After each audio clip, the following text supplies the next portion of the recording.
শহীদ ওসমান হাদি গত 12 তারিখে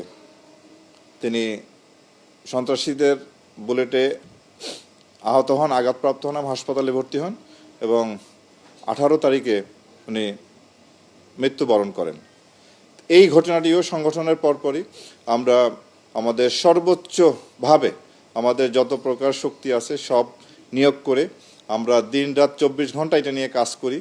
এবং সেই 12 তারিখ থেকে 16 তারিখের মধ্যে আমরা 8 জন আসামি গ্রেপ্তার করি এবং হত্যাকাণ্ডে ব্যবহৃত যে 2টি পিস্তল সেটি আমরা উদ্ধার করি এবং এর সাথে অ্যামুনিশন ও ম্যাগাজিন আমরা উদ্ধার করি। এই ঘটনাটি এখনও আমরা এই ঘটনার যে মূল আসামি ফয়সাল এবং আলমগীর তাদের গ্রেপ্তার করার জন্য আমাদের প্রচেষ্টা অব্যাহত আছে এবং তারা গ্রেপ্তার না হওয়া পর্যন্ত আমরা আমাদের সর্বোচ্চ শক্তি দিয়ে কাজ করব